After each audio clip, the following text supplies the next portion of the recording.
अस्सलाम वालेकुम students. Next हम डिस्कस करने जा रहे हैं हमारा टॉपिक जो सब टॉपिक है 1.4 टॉपिक फर्स्ट का, जिसे हम डिस्कस कर रहे हैं explain the anatomy and specify the digestion following. तो उसमें हमारा जो नेक्स्ट जो इसका फोर्थ पोर्शन है वो है अबाउट स्टमक। कि अब जो स्टमक है, क्योंकि ये भी एक डाइजेस्टिव ऑर्गन है, डाइजेस्टिव सिस्टम का एक हिस्सा है, एक पार्ट है उसका, तो उसको भी हम डिस्कस करेंगे और उसमें जो केमिकल एंड मैकेनिकल डाइजेशन है उसको भी हम डिस्कस करेंगे। तो सबसे पहले क्योंकि हम इसको डिस्कस करेंगे MDCAT point of view से, इसमें जो इम्पोर्टेंट पूछे जाने वाले क्वेश्चंस हैं एमसीक्यूज उनको डिस्कस करेंगे। तो सबसे पहले तो आपको ये पता होना चाहिए कि क्योंकि जो स्टमक है it is a muscular organ, ये मस्कुलर ऑर्गन है, ठीक है जी, और इसे हम डाइजेस्टिव ऑर्गन भी बोलते हैं।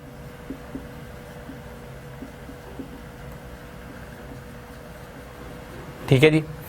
और इसके अलावा फर्दर अगर हम देखें तो जो स्टमक है इसका मेन रोल है इन डाइजेशन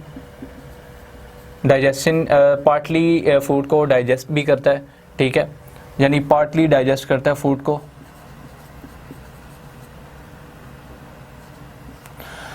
अच्छा, अब हम अगर इसकी बात करें स्टमक की, तो स्टमक जो है कुछ इस तरह से है कि हमारा हम इसका जनरल स्ट्रक्चर देख लेते हैं।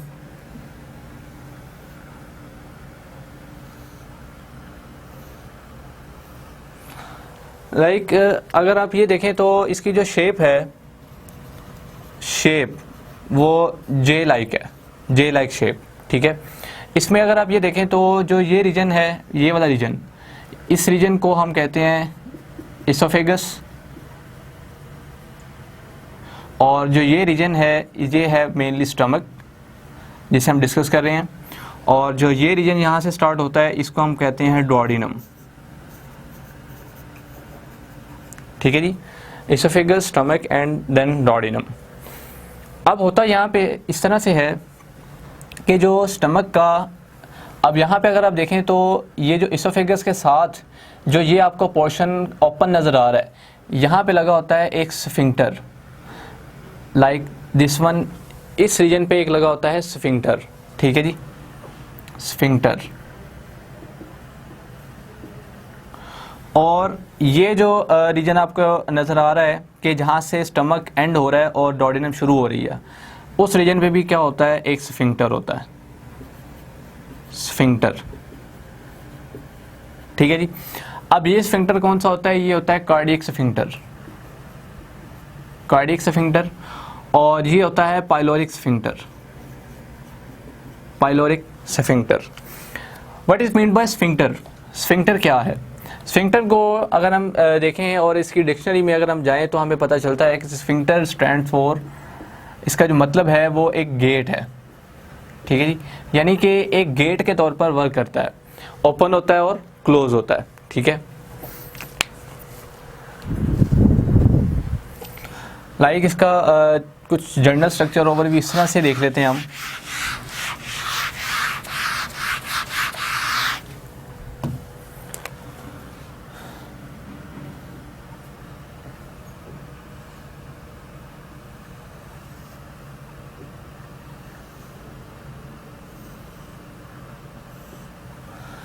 यहाँ पे अगर आप देखें तो ये लगा होगा स्फिंक्टर यहाँ पे, और इस तरह से ये लगा होगा स्फिंक्टर यहाँ पे, ठीक है जी। तो इससे हमने नाम दिया कार्डियक स्फिंक्टर का। This one is known as the cardiac sphincter and this one is known as the pyloric sphincter, pyloric sphincter. और जो स्टमक है अगर हम इसकी बात करें तो अब हम इसी को डिस्कस करेंगे। सबसे पहले तो आप ये देख लें कि इन दोनों स्फिंक्टर्स का क्या काम है। जाहिर सी बात है, ये जो इसोफेगस है इसी से फूड आएगी और एंटर होगी स्टमक में, ठीक है। अब ये जो वेव ऑफ कंट्रैक्शन जब जनरेट होती हैं, यानी पेरिस्टाल्सिस की कंडीशन जब आती है, तो फूड पार्टिकल जो है वो डाउनवर्ड मूव करता हुआ आता है, और ये मसल क्या करता है कि ये यहाँ पे ये जो स्फिंक्टर है ये रिलैक्स होता है, और फूड जब एंटर हो जाती है तो उसके बाद ये कार्डियक स्फिंक्टर कॉन्ट्रैक्ट कर जाता है। जैसे ही कार्डियक स्फिंक्टर कॉन्ट्रैक्ट कर जाता है, इस तरह से अगर हम देखें तो ये हमारे पास इसोफेगस है, और यहाँ पे आकर ये कार्डियक स्फिंक्टर जो है क्या हो गया, के कॉन्ट्रैक्ट कर गया, ठीक है जी। तो जब ये कार्डियक स्फिंक्टर कॉन्ट्रैक्ट कर जाएगा तो इसका मतलब है कि कोई भी फूड फर्दर एंटर नहीं हो सकेगी। जब ये रिलैक्स करेगा, इस फेज में, ये रिलैक्स फेज में है कि फूड पार्टिकल एंटर हो सकता है। जब ये कॉन्ट्रैक्ट कर जाए कार्डियक स्फिंक्टर तो फूड जो है वो एंटर नहीं हो सकती। सेम यही प्रोसेस यहाँ पे भी है कि जब ये रिलैक्स कर जाएगा तो स्टमक से फूड जो है वो डोडिनम से पास करती हुई नीचे एलिमेंट्री कैनाल में चली जाएगी। अदरवाइज जब ये पाइलोरिक स्फिंक्टर जो है कॉन्ट्रैक्ट करेगा तो स्टमक से फूड जो है वो फर्दर आगे नहीं जा सकती, ठीक है जी। तो इनका काम तो हमें पता चल गया कि कार्डियक स्फिंक्टर का क्या काम है और जहाँ पे जो पाइलोरिक स्फिंक्टर है इसका क्या काम है, ठीक है जी।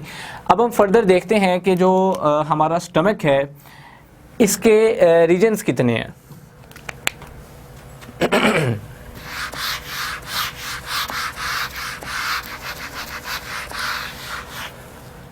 स्टमक की अगर हम बात करें तो इसके 3 पोर्शंस हैं, 3 पोर्शंस, ठीक है जी। Outer portion, middle portion and inner portion, ये 3 इसके पोर्शंस हैं। Outer portion, middle portion, inner portion.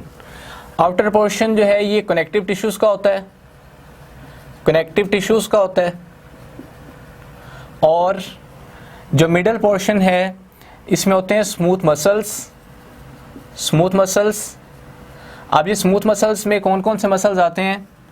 2 तरह के मसल्स आते हैं, एक होते हैं सर्कुलर मसल्स और एक होते हैं लॉन्गिट्यूडनल मसल्स, ठीक है जी। ये 2 तरह के मसल्स होते हैं। और जो इनर है इसमें connective tissues and with associated many glands. कौन से glands? Gastric glands. Gastric glands क्या करते हैं कि प्रोड्यूस करते हैं गास्ट्रिक जूस, ठीक है जी। तो ये अब आपको पता चल गया होगा कि जो स्टमक है उसके 3 पोर्शंस हैं। अब इनको आपने याद रखना है कि आउटर पोर्शन जो है उसमें जस्ट कनेक्टिव टिश्यूज होते हैं, जो मिडल पोर्शन है उसमें स्मूथ मसल्स हैं along with circular and longitudinal muscles. जो इनर पोर्शन है उसमें कनेक्टिव टिश्यूज हैं और उसके साथ ग्लैंड्स हैं। ग्लैंड्स कौन से? Gastric glands. उन्होंने प्रोड्यूस क्या करना है? गास्ट्रिक जूस प्रोड्यूस करना है, ठीक है जी। अब हम अगर बात करें इनकी स्मूथ मसल्स की, तो स्मूथ मसल्स क्या काम करते हैं? लाइक दिस वन, ये इस तरह से पोर्शन है स्टमक के, ठीक है जी। ये डिफरेंट पोर्शंस अंदर जो है वो अरेंज हैं, तो इन्हीं को हम डिस्कस करेंगे। अब जो स्मूथ मसल्स हैं इनमें सर्कुलर मसल्स हैं और लॉन्गिट्यूडनल मसल्स हैं। इन्होंने क्या करना है कि फूड को पहले तो अच्छी तरह से मिक्सअप करना है, उसके जो सिंपल से सिंपल डाइजेस्टिबल पीसीज हैं उनमें उसको कन्वर्ट करना है फूड को, ठीक है जी। अच्छा, ये तो इनका काम हो गया सर्कुलर मसल्स का और लॉन्गिट्यूडनल मसल्स का। अब जो हम बात करेंगे मेन वो हमारे है कनेक्टिव टिश्यूज इनर पोर्शन में, जिसमें 7 ग्लैंड्स हैं और ग्लैंड्स के जो मेन सिक्रीशन है वो गास्ट्रिक ग्लैंड जो है वो प्रोड्यूस करते हैं गास्ट्रिक जूस। अब ये जो गास्ट्रिक जूस है इसके अंदर 3 मेन चीज़ें होती हैं, ठीक है जी। There are 3 type of cells produce in the gastric juice.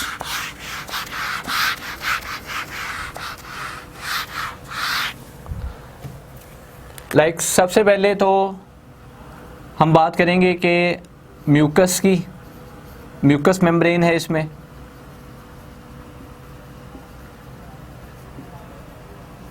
Mucus membrane, ठीक है जी।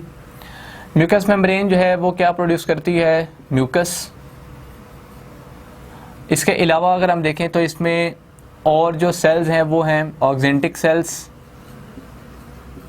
ऑक्जेंटिक सेल्स, यानी हम पैरिटल सेल्स का नाम भी देते हैं, और साथ हैं एसोसिएटेड जाइमोजिन सेल्स, जाइमोजिन सेल्स, ठीक है जी। ये मेन स्ट्रक्चर है। अगर हम बात करें जो ऑक्जेंटिक सेल्स हैं, ऑक्जेंटिक सेल्स जो हैं वो सिक्रीट करते हैं HCl, म्यूकस मेम्ब्रेन ने सिक्रीट करना है म्यूकस, ऑक्जेंटिक सेल्स सिक्रीट करेंगे HCl, ये हम बात करें उसके इनर पोर्शन की। और जो जाइमोजिन सेल्स हैं ये प्रोड्यूस करेंगे, सिक्रीट करेंगे पेप्सिनोजिन, पेप्सिनोजिन, ठीक है जी। अब हमने इन्हीं को फर्दर आगे एक्सप्लेन करना है और डिस्कस करना है कि इनका रोल क्या है। ठीक है जी, हम सबसे पहले तो एक बात करें तो वो ये बात है कि स्टमक के अंदर मोस्ट एफिशिएंटली जो एंजाइम वर्क परफॉर्म करता है वो होता है pepsin, an enzyme which is called pepsin. अब ये जो पेप्सिन एंजाइम है, इसकी अगर हम बात करें तो इसकी कुछ स्पेसिफिकेशंस ये हैं कि ये ऐसा एंजाइम है जो एसिडिक मीडियम में वर्क करता है, वर्क इन एसिडिक मीडियम, और इसकी जो पीएच है वो राउंड अबाउट 2 है।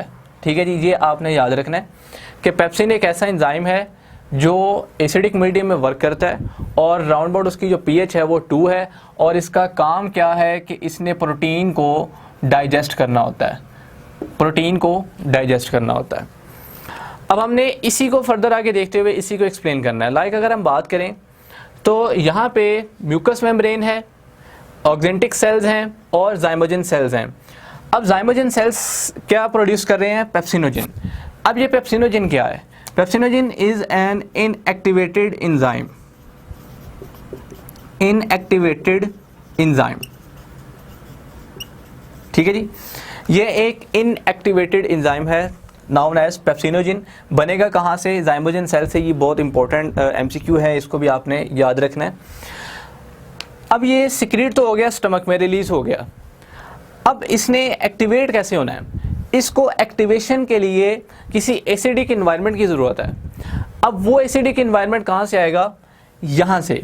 ये जो ऑक्जेंटिक सेल्स हैं ये प्रोड्यूस कर रहे हैं HCl। ये HCl क्या करेगा कि जो स्टमक के इंटरनल एनवायरनमेंट है उसको एसिडिक कर देगा और उसकी पीएच मेंटेन कर देगा राउंड अबाउट 2 या 3, यानी 2 to 3 की रेंज में, 2 to 3 पीएच की रेंज में इसका जो इंटरनल एनवायरनमेंट है उसकी पीएच को मेंटेन करेगा। कौन? HCl। तो अब होगा क्या कि जब ये इनएक्टिवेटेड एंजाइम जो कि पेप्सिनोजिन है जाइमोजिन सेल से रिलीज होकर आएगा स्टमक के इनर पोर्शन में, तो साथ ही साथ ऑक्जेंटिक सेल्स जो हैं इनसे HCl प्रोड्यूस हो रहा है। वो HCl क्या कर रहा है कि एनवायरनमेंट को एसिडिक कर रहा है। ठीक है, तो जैसे जैसे एनवायरनमेंट एसिडिक होता जाएगा तो ये जो है वो एक्टिवेट हो जाएगा, और जब ये एक्टिवेट होगा तो ये एक्टिवेट होगा इस पेप्सिन में। लाइक एक जनरल रिएक्शन की बात करें तो वो कुछ इस तरह से है कि जो पेप्सिनोजिन है, पेप्सिनोजिन, इस पेप्सिनोजिन के ऊपर इसके साथ आकर एक्ट करेगा HCl। तो जब HCl एक्ट करेगा तो ये इसको कन्वर्ट कर देगा किसमें? पेप्सिन में। ठीक है जी, तो यही प्रोसेस हमने इसको यू डिवाइन किया कि जो पेप्सिनोजिन है वो इनएक्टिवेटेड एंजाइम है, इसको एक्टिवेट होने के लिए एसिडिक एनवायरनमेंट की ज़रूरत है। वो एसिडिक एनवायरनमेंट ऑक्जेंटिक सेल्स से जो HCl सिक्रेट होगा वो प्रोवाइड करेगा। ठीक है जी, तो जैसे ही HCl पेप्सिनोजिन के साथ मिलेगा उसे कन्वर्ट कर देगा पेप्सिन में। अब जो पेप्सिन है वो एक एक्टिवेटेड एंजाइम है। ठीक है जी, वर्क कर रहा है एसिडिक मीडियम में, पीएच उसकी क्या है? 2, और काम क्या कर रहा है कि प्रोटीन को, जो फूड के अंदर जो प्रोटीन है उसको डाइजेस्ट कर रहा है, और डाइजेस्ट करके उसके सिंपलर प्रोडक्ट्स बना रहा है लाइक पेप्टोन्स वगैरह, पेप्टोन्स और पॉलीपेप्टाइड्स वगैरह। ठीक है जी, तो इन कुछ पॉइंट्स को अब आपने जो है वो याद रखना है। इसके अलावा अब जो HCl है वो कुछ और भी काम करता है कि जो स्टमक के अंदर जो फूड के साथ अगर तो कुछ ऐसे पैथोजेंस वगैरह, कुछ बैक्टीरिया वगैरह एंटर हो गए हैं तो उनकी किलिंग का काम भी किसने करना है? HCl ने। कि HCl जो है वो उन जो बैक्टीरिया वगैरह एंटर अगर तो हुए हैं तो उनको किल कर देता है। और इसके अलावा मोस्ट इम्पॉर्टेंट पूछे जाने वाला जो MCQ है वो ये है कि HCl जो है वो सिक्रीट होता है कंसनट्रेटेड फॉर्म में या डाइल्यूट फॉर्म में। तो आप याद रखें कि HCl जो है, ऑक्जेंटिक सेल्स HCl को रिलीज़ करते हैं हमेशा स्टमक के अंदर इन कंसनट्रेटेड फॉर्म में। ठीक है जी, नॉट इन डाइल्यूट फॉर्म, जबकि ये कंसनट्रेटेड फॉर्म में जो है वो रिलीज़ होता है। ये भी एक इम्पोर्टेंट पूछा जाने वाला MCQ है। ठीक है जी, तो ये था हमारा डिस्कस हो गया कि किस तरह से जो स्टमक के अंदर केमिकल प्रोसेस है वो परफॉर्म होता है। अब हम आ जाते हैं इसके ऊपर, ये जो म्यूकस मेम्ब्रेन है ये क्या कर रही है? ये म्यूकस का क्या काम है? म्यूकस की अगर हम बात करें तो it is a slimy liquid. Mucus जो है ये एक स्लिमी लिक्विड है। ठीक है जी, अब ये ऑल अराउंड जो स्टमक की इनर वॉल्स हैं वहाँ पे ये फैल जाता है, ठीक है जी, वहाँ पे ये मौजूद होता है। इसका काम क्या होता है, क्योंकि अगर हम बात करें ऑक्जेंटिक सेल्स, तो ऑक्जेंटिक सेल्स क्या कर रहे हैं कि HCl प्रोड्यूस कर रहे हैं, यहाँ से हमारे पास आ रहा है पेप्सिन। अब HCl जो है वो हाईली एसिडिक है, तो इस तरह होता है कि अगर तो म्यूकस की मेम्ब्रेन जो है वो ना हो तो ये HCl और पेप्सिन क्या करेंगे कि स्टमक की जो अपनी ही वॉल है उसको डाइजेस्ट करना शुरू कर देंगे, ठीक है। तो जिसके नतीजे में क्या होगा कि जो स्टमक की वॉल है वो बस्ट कर जाएगी। एक कंडीशन है जिसे हम कहते हैं अल्सर। अल्सर जो स्टमक का अल्सर है उसमें क्या होता है, उसमें यही होता है कि जो ये म्यूकस की मेम्ब्रेन है ये डिसअपीयर हो जाती है। जब ये म्यूकस की मेम्ब्रेन डिसअपीयर हो जाती है तो कोई भी म्यूकस जो है वो फिर वहाँ पे मौजूद नहीं रहता, जिसकी वजह से जो HCl और पेप्सिन है ये स्टमक की वाल के ऊपर जो है वो अटैक करना शुरू कर देते हैं, उसको डाइजेस्ट करना शुरू कर देते हैं, जिसकी वजह से जो स्टमक की वाल है उसमें इस तरह से होल क्रिएट होना शुरू हो जाता है। तो इस कंडीशन को हम कहते हैं कि this is known as ulcer, ठीक है। तो इसमें ये होता है कि समटाइम जो स्टमक की वॉल है वो बस्ट भी कर सकती है, ठीक है जी। तो ये काम होता है म्यूकस मेम्ब्रेन का, ऑक्जेंटिक सेल्स का और जाइमोजिन सेल्स का। ये हमने यहाँ पे डिस्कस कर लिया। अब फर्दर अगर हम देखें तो सारा ये जो प्रोसेस हो गया, फूड की मिक्सिंग भी हो गई है, तो फिर फर्दर जो हमारे पास जो बिल्कुल वेस्ट बचेगा कि प्रोटीन जो वो डाइजेस्ट हो चुकी है, वो हमारे पास जो स्टमक आगे बनाएगा उस फूड को, वो होगा काइम, ठीक है जी। और ये काइम जो फिर आगे ट्रांसफ़र हो जाएगा डोर्डिनम में, ठीक है, और डोर्डिनम से फिर आगे जो कनाल है उसमें चलता रहेगा, और इसकी जो नेचर है वो समहाउ एसिडिक होती है, ठीक है जी, ये भी याद रख लें। तो ये कुछ हमारे पोर्शन था स्टमक का जिसमें मैकेनिकल और केमिकल डाइजेशन जो है इसको हमने डिस्कस करना था।